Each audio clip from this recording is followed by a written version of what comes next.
My name is Emily Carter, and this story begins with a phone call that changed more than just my holiday plans. It changed the way I saw my family and the way I saw myself. Before I start, if you are new to the channel, make sure you comment your thoughts, hit the like button, and subscribe for more stories just like this one. Your support means everything. Now, let me take you back to the week before Thanksgiving, when everything I believed about family, loyalty, and love flipped. I grew up in a family that believed in polish. Not honesty, not warmth, just polish. My parents, Robert and Elaine Carter, were the kind of people who cared deeply about first impressions, about how things looked from the outside. Christmas cards with perfect smiles, social events with perfect outfits, and conversations filled with perfect lies. I was not perfect enough for them. I worked as a mechanic, running a small garage I built with my own hands. It was messy, Loud. smelled like grease and hot metal, but it was also the one place in my life that felt like mine. My sister, Vanessa, on the other hand, was everything they approved of.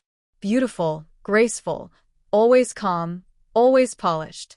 She worked in marketing, dated men in suits, attended charity events, and never said anything that would make our mother raise an eyebrow. I loved her. I really did.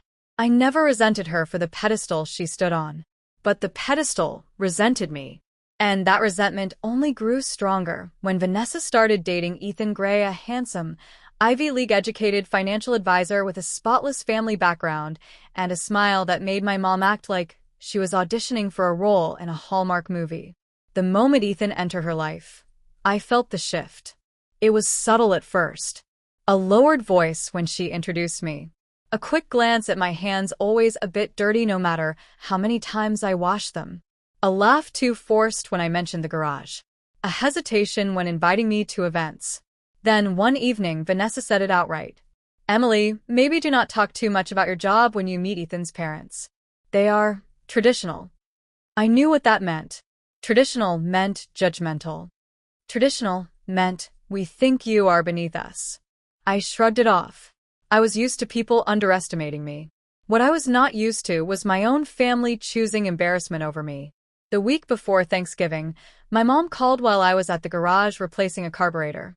Her voice sounded fragile, the way it always did when she wanted something, or when she wanted to avoid sounding like the villain. "Emily, honey, we need to talk about Thursday." I wiped my hands on a rag and leaned against the workbench. "What about Thursday?" "Well, things are a little different this year. You know how important this dinner is for Vanessa. Ethan's family is attending, and she wants everything to go smoothly." There was a pause too long, too heavy. Then she said it. The words that would echo in my mind long after that night. "Emily, it might be better if you sat this one out." I froze. Sit. Thanksgiving out. My voice cracked, but not because of sadness. Because of disbelief. "You know how sensitive Vanessa is about appearances," she continued, "and she feels that your situation might make things awkward." My situation. My job. My life.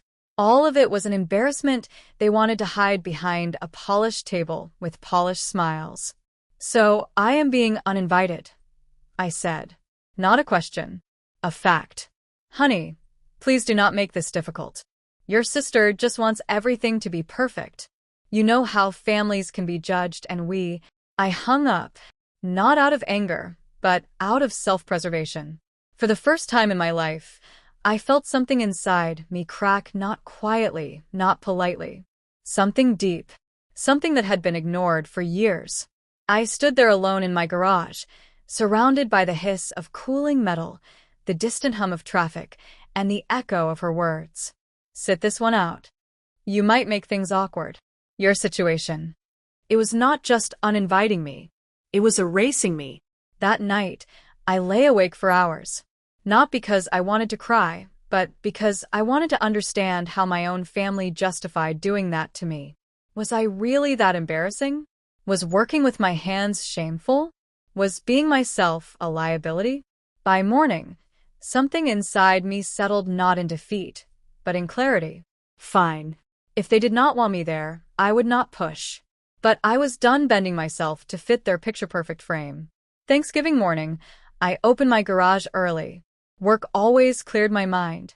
Metal did not lie. Engines did not judge. Tools did not gossip. Around noon, I was under the hood of an old Ford when someone knocked on the garage door. I assumed it was a customer. It was not. Standing outside, dressed in a flawless wool coat, was Ethan. My sister's perfect boyfriend.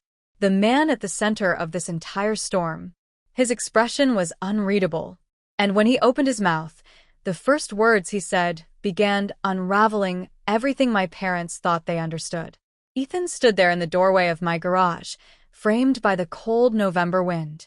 His coat was the kind of fabric you only saw in upscale catalogs, clean, structured, every stitch intentional. He looked like he belonged in a boardroom, not in a dusty garage where the air smelled like gasoline and metal. I wiped my hands again, even though I knew the stains were permanent. "Ethan?" I asked.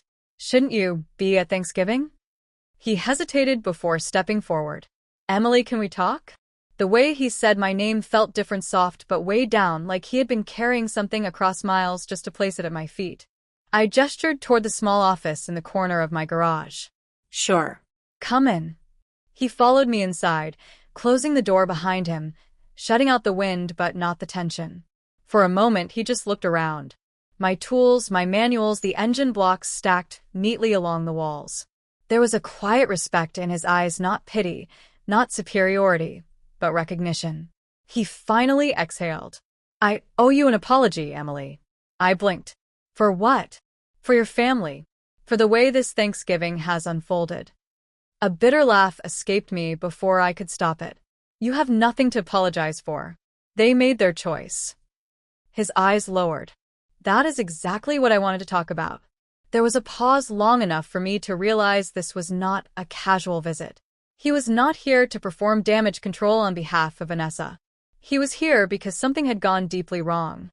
"Your parents," he began, "they told Vanessa and me that you preferred not to attend Thanksgiving this year.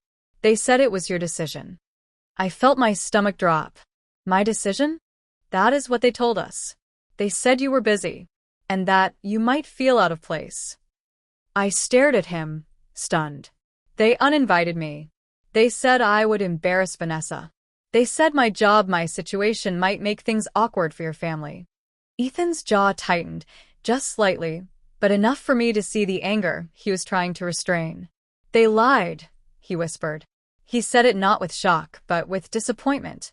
And I realized in that moment he had already suspected it. "Emily," he continued, "I did not come here to defend them. I came because I wanted to hear the truth from you. And because I wanted to see for myself the part of your life they were so desperate to hide from us." I frowned. "Hide? What do you mean?" He ran a hand through his hair, choosing his words carefully. "Your parents and, to some extent, Vanessa, have been crafting this image. A story about your family. A story where everyone is successful, polished, and socially impressive. They've been painting a version of your lives that fits the expectations of my world. I did not realize it fully until recently, but I should have." His admission hit me harder than I expected. So, it was not just embarrassment. It was a calculated performance. A curated family brand. The cost of that performance was me. "I told Vanessa I wanted to meet you," he said. "I told her I wanted to get to know everyone she cares about, not the version her parents think I want." I crossed my arms, leaning back against my desk. "So, why are you here? Why now?" "Because," he said slowly, "I overheard something this morning. Something I could not ignore." His voice dropped even lower. "Your mother said she wished you would stay away because you do not match the family aesthetic they have been presenting to the Greys." My breath caught. Those words sounded exactly like my mother. "And your father agreed," Ethan continued. "He said it would be easier without you there, that it would avoid awkward questions." Vanessa did not say anything. It felt like someone had punched me, not just because they uninvited me, but because they denied it, reshaped it, repackaged it to protect themselves. "Emily," Ethan said, stepping closer, "I did not grow up wealthy. My family worked hard. My father was a plumber. My mother cleaned houses. I went to an Ivy League school only because they sacrificed everything. I do not look down on jobs like yours. I respect them. I understand them. I stared at him, unsure if I believed him, but something in his eyes made it difficult to dismiss his sincerity. I wanted to see your garage because I wanted to understand you, he said. Not the version your family tried to paint, but the real you. He walked around the office, studying the framed certificates on the wall, the awards I had won, the magazine feature about my garage's community work, the photos of me helping young women learn car repair skills. These are incredible, he murmured. Your parents never mentioned any of this. Of course they did not. Pride in me did not fit the storyline they wanted. When he turned back to me, his expression had shifted from curiosity to disbelief. Emily, you built this business from scratch? Yes. I started with $28 and a borrowed wrench set. He let out a quiet, almost reverent breath. They should be proud of you. Anyone would be. For the first time in days, I felt the sting of emotion press behind my eyes. Not because I needed Ethan's approval, but because he saw something my family had blurred out long ago. He looked around again, then said something that caught me completely off guard. Emily, would you come with me? I frowned. To where? To Thanksgiving. I laughed, shaking my head. I was uninvited, remember? And I am inviting you, he said firmly. Not as a prop, not as a display, but as the person you actually are. I stared at him. Was this real? Was he serious? But before I could answer, the sound of a car door slamming echoed from outside. Ethan and I turned toward the window at the same time. A black SUV was parked by the curb. My mother, my father, and Vanessa all stepping out. My heart stopped. They were here, and whatever came next would be the moment everything shattered. The door of the SUV swung open, and the cold air rushed into the garage as my parents and Vanessa hurried toward us. Their expressions were tight, hurried like people trying to put out a fire they themselves started. My mother reached the garage entrance first, clutching her coat as if the November wind might crack her porcelain exterior. Emily, she called, voice sharp with urgency rather than concern. We need to talk. Now. My father followed behind her, stiff and uncomfortable, as if stepping into my workspace made his skin itch. Vanessa trailed last, eyes avoiding mine. Ethan stood beside me, and I could almost feel the tension radiating off him. My mother's gaze snapped to him. Ethan, sweetheart, this is not the best place for you. Let us speak with Emily alone. Her tone dripped with forced sweetness, but her eyes were pleading for control, for secrecy, for the perfect narrative she desperately wanted to maintain. Ethan shook his head slowly. No, Elaine. Anything you want to say to Emily, you can say in front of me. The color drained from my mother's face. My father stepped forward instead, forcing a calm he did not actually have. Emily, your mother, and I were worried when you hung up on us. We thought it would be best to come here and talk things out before the evening. Talk things out, I repeated, voice low. Or rewrite the story before anyone else hears it. Vanessa finally lifted her eyes. Emily, please. Do not make this bigger than it needs to be. Do not make this bigger? I echoed. You let them uninvite me from Thanksgiving. You stood there while they erased me, and now you are worried I might embarrass you again. Vanessa flinched. I did not hold back this time. Ethan crossed his arms, watching them carefully. His silence was more powerful than anything he could have said. My mother stepped inside the garage as if the concrete floor might contaminate her heels. Sweetheart, you know how important tonight is. We simply wanted everything to go smoothly. You and Vanessa, you have such different lives. We did not want any unnecessary tension. There is only tension because you created it, I said. You did not ask me what I wanted. You did not ask if I was free. You did not care. You decided I was not presentable enough. Emily, my father snapped. That is not fair. Ethan finally stepped forward. Actually, Robert, that is exactly what happened. My parents stiffened, turning toward him with forced smiles they could not hold. Ethan, my mother began, I think there has been a misunderstanding. No, he said firmly. There has not. His voice cut through the air like a blade. I heard you this morning. Both of you. Silence. Cold, suffocating silence. Ethan continued. I heard you say Emily does not match the family aesthetic you are trying to present to my parents. I heard you say it would be easier if she stayed away. I heard you choose convenience over honesty. My mother's lips trembled. Ethan, you must understand, families say things when they are stressed. And honesty is not what your family chose. Ethan interrupted. You chose performance. You chose image. You chose to lie to your own daughter because you wanted me to see something that is not real. My father's face hardened. That is enough. This is a private family matter. Ethan's jaw set. I am part of this now, and I will not stand here and watch Emily be treated like this. Ethan looked at me, then back at them. You never even told me who she really is. You never mentioned her achievements. You never told me she owns a business. You never told me she has been featured in magazines. You never told me she mentors young women in her community. You hid everything that did not fit the polished picture you wanted to show. The shock on my parents' faces told me everything. They did not expect him to know. They definitely did not expect him to care. Vanessa swallowed hard. Ethan, we did not hide anything intentionally. It just never came up. It never came up? Ethan repeated. Your own sister's entire life never came up? Vanessa looked at me, then really looked. She saw the hurt she had overlooked for years. And she hated that Ethan was seeing it too. My mother stepped closer to me, lowering her voice as if Ethan could not still hear. Emily, honey, we were only trying to protect me? I snapped. From what? From being myself? From being the daughter who does not fit the mold you built around Vanessa? My father exhaled sharply, his patience snapping. We simply wanted tonight to go well. Go well for who? I demanded. No one answered, because we all knew the truth. My family wanted to impress Ethan's parents so badly that they were willing to erase me from my own family gathering. Ethan looked at my parents, disappointment clouding his expression. You owe Emily an apology, he said quietly. My mother opened her mouth, then hesitated. My father stayed silent. Vanessa's eyes filled with tears she refused to let spill. They could not do it. Not honestly. Not sincerely. Because an apology required acknowledging what they valued most. Image over blood. Appearance over truth.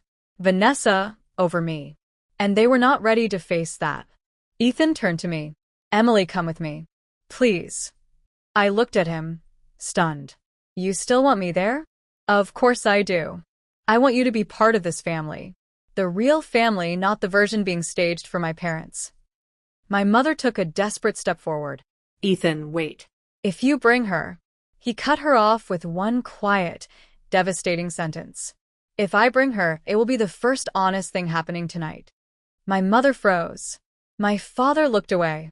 Vanessa's face crumpled. And in that moment, I realized something with painful clarity. Their fear was not that I would embarrass them. Their fear was that my existence revealed who they really were. Ethan held out his hand. His offer was genuine. No performance. No pressure. Just truth. But before I could answer, my mother whispered, Emily, if you walk out with him, do not expect us to fix this later. The threat hung in the air like smoke. And I felt my heart break, not because she said it, but because she meant it. I looked at my family, then at Ethan. And in that moment, I had to choose between the people who gave me life and the people who actually valued it. My mother's words hung in the air like a blade, suspended over my chest. If you walk out with him, do not expect us to fix this later. It was not a warning. It was a line drawn in concrete. I felt the weight of every year, every memory, every dinner table argument, every moment I had tried so hard to make them proud. Tried to be someone they could stand beside, without flinching. But standing there, surrounded by the sound of dripping oil and distant traffic, with Ethan beside me and my family in front of me, I finally saw the truth so clearly it almost hurt. They were not afraid of losing me. They were afraid of losing control over the image they had constructed. I took a slow breath. Mom, I said, voice steady despite the tremor in my chest. I have spent my entire life trying to earn a place at a table that should have been mine from the start. But if my existence threatens the illusion you want to maintain, then maybe I was never part of that picture to begin with. Her face twisted not in anger, but in disbelief. My father shifted uncomfortably. Vanessa looked like she was about to speak, but the words never came. I turned to Ethan. Let's go. He nodded once gentle, but firm and without hesitation. He placed his hand on my back as we stepped out of the garage. Behind me, I heard my mother's breath catch, a sharp gasp of panic or outrage, I could not tell which. But I did not stop walking. The cold wind hit my face as we stepped outside. It felt like stepping into another life. As we reached Ethan's car, I glanced back one last time. My family stood in the garage entrance, a perfect picture of shock and stillness. The same people who spent years crafting illusions, struggling now to understand why the person they dismissed refused to stay small. Ethan opened the passenger door for me. I got in. The seat was warm, a kindness I had not felt all morning. Ethan closed his door, started the engine, and for a moment, we just sat there in silence. You okay? He asked softly. I looked out the window. My garage stood tall and sturdy, a symbol of everything I had built without their approval. I am, I whispered. For the first time, I really am. We drove through winding streets lined with bare trees until we reached his parents' home, a warm, brick house lit with soft lights and laughter spilling through the windows. Inside, the Gray family welcomed me with kindness, so effortless it felt unreal. Ethan's mother hugged me without hesitation, the scent of cinnamon and apples on her sweater. His father shook my hand and asked about my garage, not as a formality, but with genuine interest. No judgment. No lowered glances. No polite but icy smiles. For the first time, I did not feel like a performance. I felt seen. Dinner came with laughter, stories, and warmth. Ethan sat beside me, his shoulder touching mine lightly, grounding me. At one point, his mother turned to me and said, "You know, anyone who builds something with their own hands has my respect. That is real work. Honest work." Her words were simple, but they filled the room with something I had been missing for so long, recognition without conditions. After dinner, while everyone gathered around the fireplace, Ethan leaned toward me. "I am sorry," he said quietly, "for what your family did, for the lies, for the way they made you feel." I shook my head. "You do not have to apologize for them." "I know," he said, "but I want to apologize anyway because I should have seen it sooner. I should have asked more questions. And I want to make sure you know something." I looked at him. "You are remarkable, Emily. Not because of what you do, but because of who you are. Anyone who cannot see that, that is their loss." My throat tightened. No one in my family had ever spoken to me like that. No one had ever chosen my worth over their comfort. "Thank you," I whispered. "You deserve more than thank you," he replied. "You deserve truth, respect, space to be yourself." The fire crackled softly, filling the silence between us.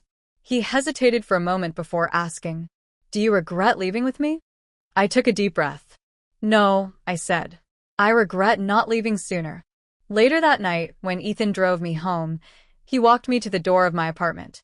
The air was crisp, stars scattered across a clear night sky. Before leaving, he said, "I want to be in your life, Emily. Not the version of life your parents pretend exists, but this one. The real one. With all its mess and beauty. If you'll have me." I felt a warmth bloom in my chest. "I would like that," I said. He smiled softly, then walked away. I watched his taillights disappear down the street, and for the first time in years, I felt something powerful settle inside me.